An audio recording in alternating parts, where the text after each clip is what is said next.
तो हमेशा की तरह जो 7-8 घंटे हर साल में हमारे ज़ाया होते हैं जब इंडिया पाकिस्तान का मैच होता है, आज भी हो गए। और कौम का वक्त ज़ाया करने की जो नंबर 1 रिस्पॉन्सिबिलिटी है, वो किसी दौर में लोड शेडिंग के ज़रिए होती थी, आजकल पाकिस्तान क्रिकेट टीम के ज़रिए होती है, क्योंकि वो आपको एज तक पहुंचा कर ये दिखाते हैं कि हम यहाँ से भी हार सकते हैं। तो आज जो हमने खूबसूरत परफॉर्मेंस देखी है, 9th एशिया कप इंडिया ने जीत लिया और पाकिस्तान उसके मुकाबले में सिर्फ 3 जीत चुका है। आज चौथे का चांस था, लेकिन अपने हाथ से गिफ्ट कर दिया। उसकी वजह यह है कि हमने देखा कि किस तरह 10 ओवर्स और 11 ओवर्स में 102 रन्स, 9 विकेट्स हाथ में, और उसके बाद में 9 ओवर्स खेल के पूरी टीम भी आउट हो गई और 27-28 स्कोर से ऊपर स्कोर नहीं किया इन्होंने।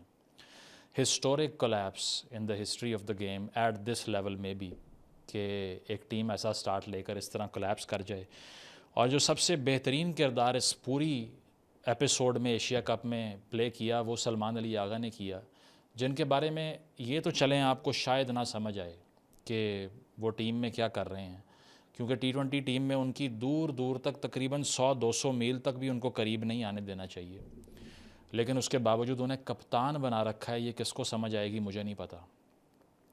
उनका करियर स्ट्राइक रेट आपको आगे चल के मैं बताऊंगा क्या रहा है। और जिस बाबर को रिप्लेस करने के लिए वो आए थे, उसके मुकाबले में वो 107-8 के स्ट्राइक रेट से मॉडर्न डे क्रिकेट खेल रहे थे।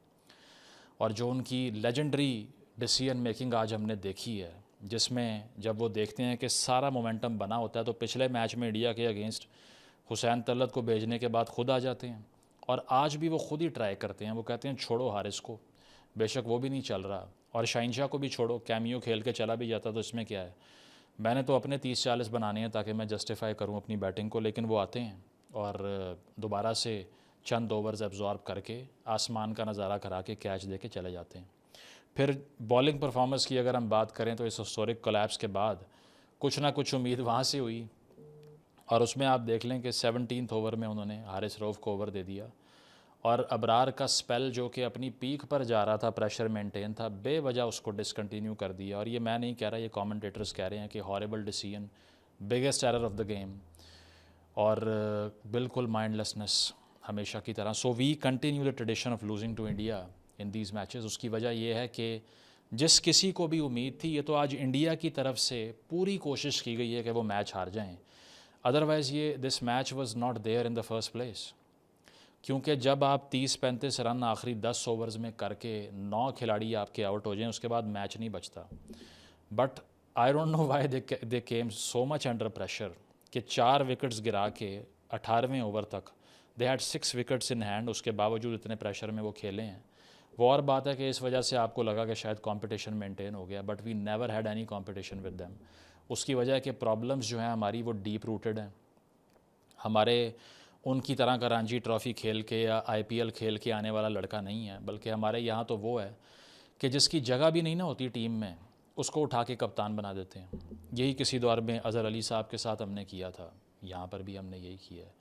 और फिर म्यूज़िकल चेयर मुल्क में पॉलिटिशियंस का भी चल रहा होता है, कप्तानों का भी चल रहा होता है, सेलेक्टर्स का भी चलता है, पीसीबी के अंदर चेयरमैन्स का भी चलता है।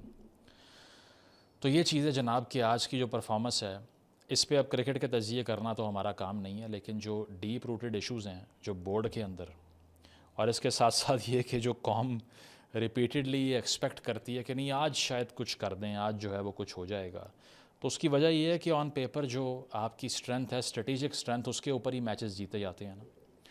तो आज अगर हम उसकी बात करें तो रिपीटेड ह्यूमिलिएशंस, पॉलिटिक्स इतनी इन्वॉल्व हुई। पहले चैम्पियंस ट्रॉफ़ी में उन्होंने हमारा वेन्यू छीन के हमें दुबई बुलाया, वहाँ से हरवा के वापस भेजा।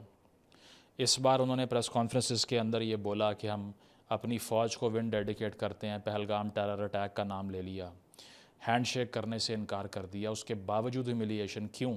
क्योंकि जज्बात से तो सारी चीज़ें नहीं होती ना। वहाँ पर जो स्ट्रेंथ ऑफ माइंड और जो टफनेस चाहिए वो तो बिल्कुल लैकिंग है। और वो क्यों लैकिंग है? आज के मैच को तो चलें आप छोड़ ही दें, उसकी वजह यह है कि अगर ये कोलैप्स जिसकी हम बात कर रहे हैं इसको नरेट करें तो साहबज़ादा फ़रहान और फ़खर ज़मान के आउट होने के बाद 14 साइम, मोहम्मद हारिस 0, सलमान आगा 8, हुसैन तलत 1, मोहम्मद नवाज़ 6, शाहिनशाह अफरीदी 0, फ़हीम अशरफ 0, हारिस रऊफ़ 6। तो इतना खूबसूरत ये ऐसे लग रहा है जैसे किसी का सेल नंबर होता है ये, अगर आप देखें ना इसको।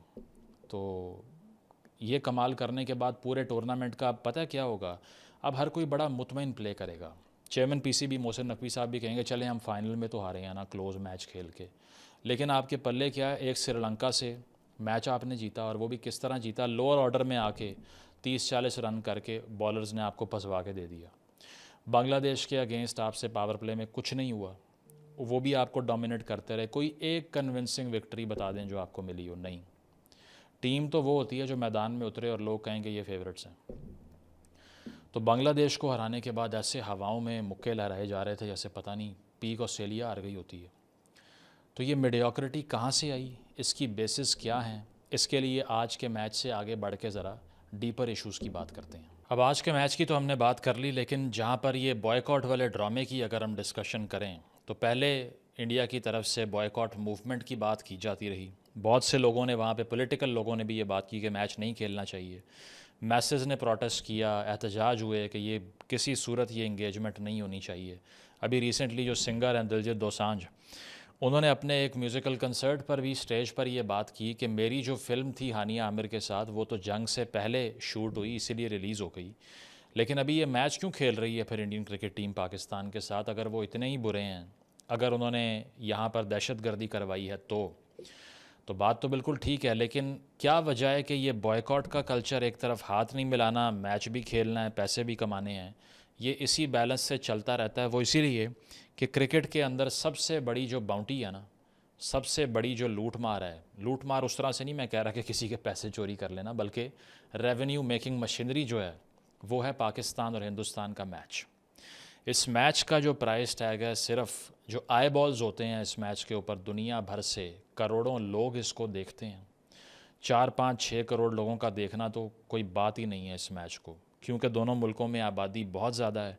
आबादी के अलावा शायद ही कुछ हमने प्रोड्यूस किया है पिछले 70 सालों में। तो इसीलिए अब वो सारे बैठ के क्रिकेट ही देखते हैं, और क्या करें, वो नौकरियां तो है नहीं। तो इसमें अब ये है कि अगर मैं आपको रफली स्टैटिस्टिक्स समझाऊं तो 2019 का जो पाकिस्तान और हिंदुस्तान का मैच हुआ वर्ल्ड कप में, सिर्फ उस मैच से स्टार स्पोर्ट्स ने 100 करोड़ रुपए कमाए थे। एक चैनल की बात हो रही है, बाकी की नहीं हो रही थी, क्योंकि बाकी सबका डाटा तो इतना पब्लिक होता नहीं है। इसके अलावा रिसेंटली जो सोनी, जो इंडिया का एक टीवी नेटवर्क है, उसने अगले 6 साल के राइट्स ख़रीदे हैं बीसीसीआई से, और उसने अगले 6 साल के ब्रॉडकास्टिंग राइट्स के बदले $170 मिलियन दिया है बोर्ड को, $170 मिलियन। अब जो इतने दे रहा है वो कमाएगा कितने, ये भी आप सोच लें। इसके अलावा ये जो रीसेंट क्रिकेट मैच आज हुआ है हिंदुस्तान पाकिस्तान का, इस पर ऑनलाइन सोर्सेज ये बताते हैं कि 10 सेकंड का जो एडवर्टाइजमेंट स्लॉट है हिंदुस्तान में सोनी के ऊपर, दूसरे चैनल्स के ऊपर, वो तकरीबन 50 लाख रुपए ईच पर बिक रहा है। 10 सेकंड का एड स्लॉट जो एक ओवर की ब्रेक के दरमियान में हम और आप देख लेते हैं, उस पलक झपकने के वक्त के अंदर कितना पैसा बन रहा है, it is beyond our minds. इसके अलावा चैम्पियंस ट्रॉफ़ी की अगर हम बात करें तो 2025 में जो चैम्पियंस ट्रॉफ़ी यानी कि इसी साल हुई, पीसीबी ने इसको होस्ट किया। पीसीबी ये बताती है कि टिकट रेवेन्यूज़ में इंडिया पाकिस्तान के एक मैच से 3 अरब रुपए से ज़्यादा की आमदन हुई है, 3 बिलियन रुपीज़। अब ये सारे स्टैटिस्टिक्स देखकर एक अंधे को भी समझ आ जाएगी कि कल को जितनी भी जंगें हो जाएं, चाहे यहाँ पर एटमी जंग का ख़तरा पैदा हो जाए, क्रिकेट मैच नहीं रुकेगा इंडिया पाकिस्तान का। उसकी वजह है कि इट्स $1 बिलियन इंडस्ट्री। तो जो बेवकूफ़ बनाना इस साइड पे उस साइड पे, वो अब सोचे कि उसको बनना चाहिए था या नहीं बनना चाहिए था। ठीक है, शशि थरूर की टेक मुझे पसंद आई उस पर, वो जो इंडियन पॉलिटिशियन है, एकेडमिक है, इंटेलेक्चुअल है, तो वो ये कहते हैं कि अगर इंडिया इतना स्ट्रांगली फील कर रहा था पाकिस्तान के अगेंस्ट कि इन्होंने पहलगाम में हमला किया, तो आप खेलते ही ना, नंबर 1। नंबर 2, अगर आप खेले हैं तो फिर स्पिरिट ऑफ क्रिकेट के मुताबिक गेम खेलनी चाहिए थी। फिर ये ड्रामेबाजी नहीं करनी चाहिए थी कि दरवाजे बंद कर रहे हैं और हाथ नहीं मिला रहे, क्योंकि या तो आप साइन अप ही ना करें खेलने के लिए, अगर आप खेलें तो फिर स्पिरिट ऑफ क्रिकेट में मैच खेलें, उसके अलावा खेलने का फ़ायदा नहीं है, जिस तरह मैंने लास्ट वीडियो में आपको एग्जांपल्स दी थी। तो शशि थरूर ने यह भी कहा कि कारगिल वॉर के दौरान जब बॉर्डर के ऊपर दोनों साइड्स के जवान मर रहे थे एक दूसरे की फायरिंग और गोलाबारी से, उस वक्त भी इंग्लैंड में वर्ल्ड कप हुआ, पाकिस्तान इंडिया को खेला और दोनों ने हाथ भी मिलाए। तो अब करंटली कोई बॉर्डर पे एक्टिव वॉर तो नहीं लगी हुई, लेकिन चूँकि दोनों तरफ अब गुस्सा इतना बढ़ चुका है, पाकिस्तान ने भी रिस्पॉन्ड कर दिया, हारिस रऊफ़ ने जहाज़ गिरने के इशारे कर दिए, साहिबजादा फरहान ने बैट उठा के फायरिंग का इशारा किया, तो उससे बहुत बड़ी कंट्रोवर्सी पैदा हो गई। उनकी हेयरिंग हो गई आईसीसी के अंदर, उन्होंने कहा कि ये तो एक नॉर्मल जेस्चर है, महेंद्र सिंह धोनी भी कर चुके हैं पास्ट में, जो कि बात भी ठीक है। तो अगर तो हारिस रऊफ़ या पाकिस्तान के प्लेयर्स इस तरह से मिलिट्री विक्ट्री को बोस्ट कर रहे होते तो हम बहुत क्रिटिसाइज़ करते हैं उनको, बट देवर रिस्पॉन्डिंग। काम किसने शुरू किया, बात तो वहाँ पर आती है ना, कि प्रेस कॉन्फ्रेंस में जाके किसने कहा कि हम ये सारी विन को जो है अपनी फ़ौजों को डेडिकेट करते हैं, और हमने बहुत अच्छा जवाब दिया पहलगाम का।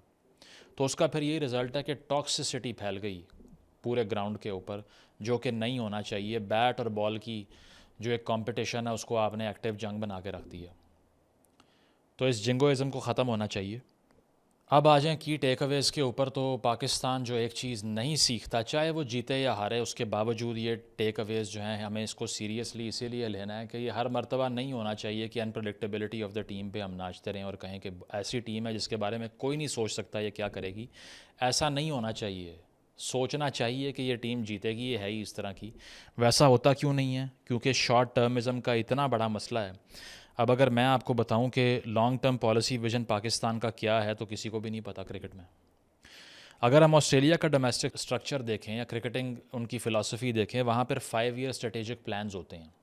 5 साल का स्ट्रेटेजिक प्लान होगा कि इन 5 सालों में क्रिकेट टीम ने क्या अचीव करना है, इसके टारगेट्स क्या हैं, किन प्लेयर्स को, किन कैप्टन्स को स्टिक करना है और आगे लॉन्ग टर्म लेकर चलना है। पाकिस्तान में कुछ भी नहीं होता। यहाँ प्लेयर जो है वो अपोजिशन से पहले अपने बोर्ड के ख़िलाफ़ खेल रहा होता है, क्योंकि उसे पता है कि अगर 50 ना मारी 3 मैचेस के बाद तो बाहर निकाल के फेंक देंगे हमें। So they are under heaps of pressure, और कॉन्फिडेंस ही बर्बाद हो जाता है जब वो फील्ड पे आते हैं। क्योंकि फील्ड पे जब वो आते हैं तो वो इस मेंटालिटी से नहीं आते जो किलर इंस्टिंक्ट होती है, बल्कि वो अपने आप को सेव करने और अपनी जगह बचाने का सोच रहे होते हैं, इनसिक्योरिटी के मारे हुए होते हैं। तो पीसीबी का 5 साल का प्लान क्या है? कुछ भी नहीं। 2019 से लेकर 2025 तक 3 मरतबा डोमेस्टिक स्ट्रक्चर को चेंज कर चुके हैं। इमरान खान साहब आए, उन्होंने डिपार्टमेंट क्रिकेट जो है वो उसको बंद करके रीजनल की बात कर दी, फिर वो गए तो रीजनल को फिर वापस लेके आ गए, फिर वो चेंज कर दिया गया। हालांकि आप ऑस्ट्रेलिया में देखें, इंग्लैंड में देखें, ऑस्ट्रेलिया में शील्ड क्रिकेट और इंग्लैंड में काउंटी तकरीबन 1 सदी से जारी है और वो स्टिक कर रहे हैं, इसको रिज़ल्ट प्रोड्यूस करके दे रहे हैं। हमारे यहाँ हर 3 साल बाद ये होता है कि नया निज़ाम लेके आ जाओ। वही बात, कभी मुल्क में सदारती निज़ाम की बात हो रही है पॉलिटिक्स में, कभी पार्लियामेंट्री सिस्टम की, कभी खिलाफत की बात होना शुरू हो जाएगी, कभी कोई बात होगी। कंसेंसस ही किसी बात पे नहीं है। क्रिकेट भी उसी डिटीरियोरेशन का शिकार है, उसी जो है वो बर्बादी का शिकार है जो सियासत पाकिस्तान की शिकार है उसका। कोचिंग स्ट्रक्चर की अगर हम बात करें तो जो लोअर लेवल है उस पर वो इतना पुअर है कि वो टैलेंट फर्निश हो ही नहीं सकता। अब ये टैलेंट का आर्ग्यूमेंट बहुत होता है, मोहम्मद हफीज़ ने भी ये बात की और लोगों ने बात की कि टैलेंट है या नहीं, इस डिबेट में अपना हिस्सा डाला। तो टैलेंट तो इमर्ज करता रहा, लेकिन उसको बाद में पॉलिश करने का जब वक्त आता है तो वो डिस्ट्रॉय कर दिया जाता है। मिसाल दूंगा Zaman Khan, who was a great fast bowler, who still plays in the domestic circuit PSL। नहीं कुछ बन सके। अगर ये किसी और मुल्क के पास होते तो शायद वो मलिंगा की तरह पॉलिश करके उससे जो है ना ब्लॉक और यॉर्कर्स करवा रहे होते लास्ट ओवर्स में अपनी इंटरनेशनल टीम के लिए। हमने गायब कर दिया। एहसानुल्लाह है हमारे पास, एक्सप्रेस फास्ट बॉलर था।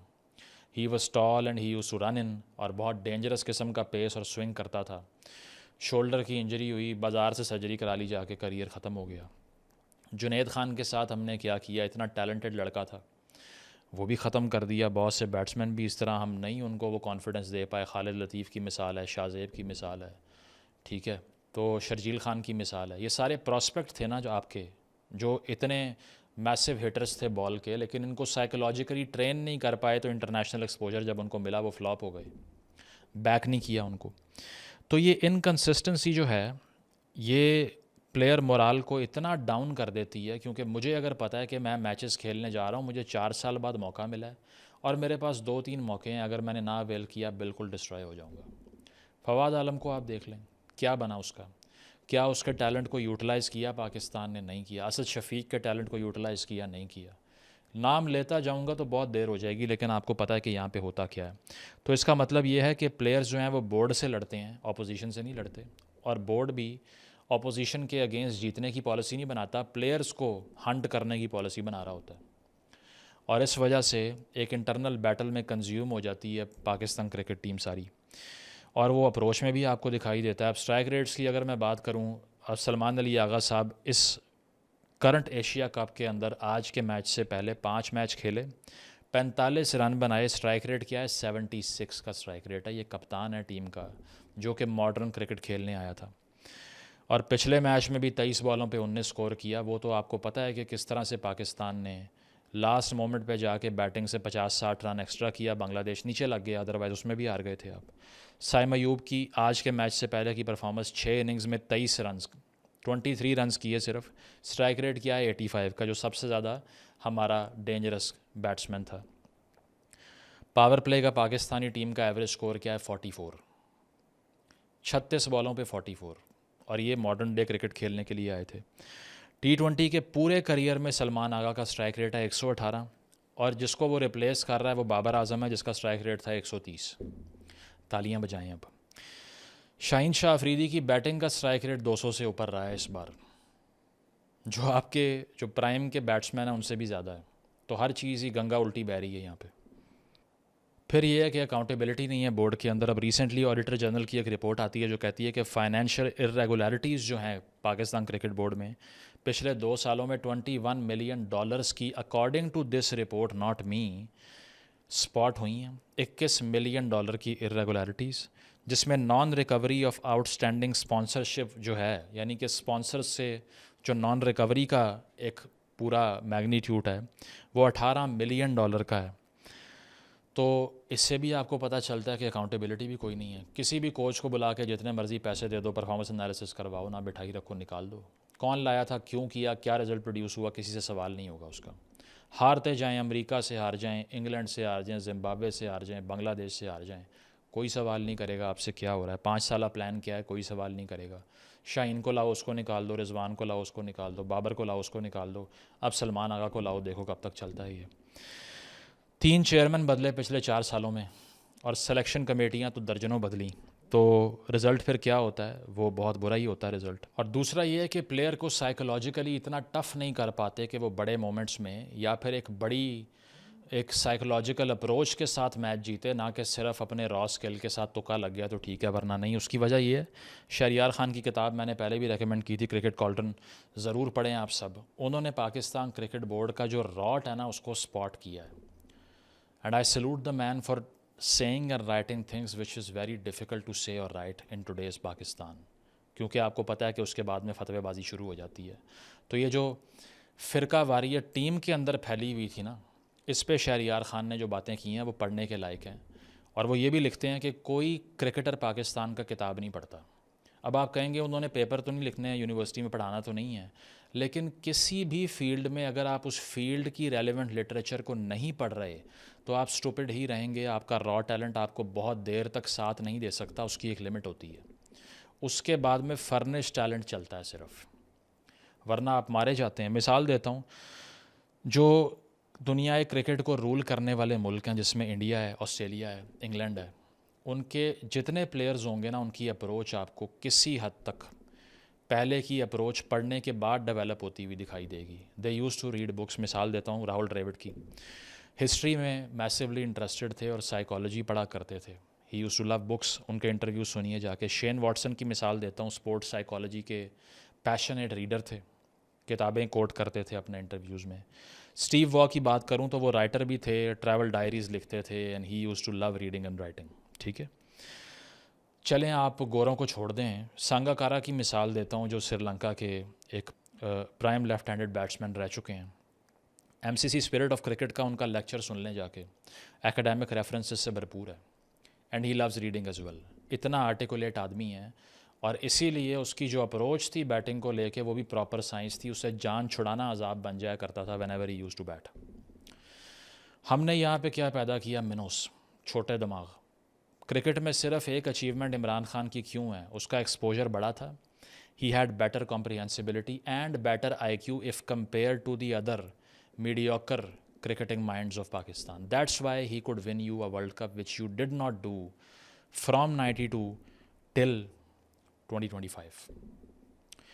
तो इससे आपको पता चलता है कि इंडिया, ऑस्ट्रेलिया, इंग्लैंड, श्रीलंका, इसकी जो मिसालें हैं बड़े प्लेयर्स की, वो सिर्फ फील्ड में नहीं बने, वो दिमाग भी अपना पॉलिश करते हैं महेंद्र सिंह धोनी की तरह, उसके बाद परफॉर्म करते हैं।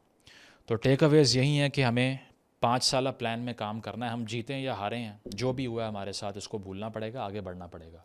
बिकॉज रेयर विक्ट्री और रेयर डिफ़ीट्स जो है ना, उन दोनों को तो नज़रअंदाज कर दिया जाता है, लेकिन कंसिस्टेंट डिफ़ीट्स जो हैं वो इंट्रोस्पेक्शन को फोर्स करती हैं। तो बांग्लादेश से जीतना, श्रीलंका से जीतना कोई बड़ी बात नहीं है, और इसके लिए हमें रेट्रोस्पेक्टिव एनालिसिस करना है। पाकिस्तान क्रिकेट को अगर आपने बचाना है तो 5 साला प्लान लेकर आइए, स्ट्रेटेजिक प्लानिंग करें, शॉर्ट टर्म प्लानिंग ना करें, रिएक्शनरी पॉलिसी ना बनाएं कि किसी पे तनकीद हुई उठा के उसको बाहर फेंक दिया, ये सब मत कीजिए। प्लेयर का कॉन्फिडेंस बर्बाद कर दोगे, वो परफॉर्म नहीं करके देगा आपको। वन स्पोर्टिंग कंट्री है, या तो बाकी स्पोर्ट्स को इतना आगे ले जाओ कि ओलंपिक्स में पाकिस्तान 50-50 मेडल लेके आ रहा हो तो फिर ठीक है, तबाह करो क्रिकेट को। लेकिन अगर वन स्पोर्टिंग कंट्री है तो जो बचा है उसको भी बर्बाद कर दोगे, फिर वेंट कहाँ से होगा, ये सोचने का मुकाम है। तो हमें शॉर्ट टर्मिज़म से जान छुड़वानी है, पीसीबी का पॉलिटिकल कंट्रोल ख़त्म करना है। मोहसिन नकवी साहब की भी अकाउंटेबिलिटी होनी चाहिए पीसीबी के ऊपर, जो उन्होंने जो कुछ किया। और सबसे बड़ी बात यह है कि पॉलिटिकल इन्फ्लुएंस को ख़त्म करके फेवरेटिज़म ख़त्म करना है। स्पोर्ट्स साइकोलॉजी पढ़ानी है प्लेयर्स को, और लॉन्ग टर्म सोचना है, ताकि ये एक आध विक्ट्री के लिए हम भीख ना मांगते रहें। Thank you.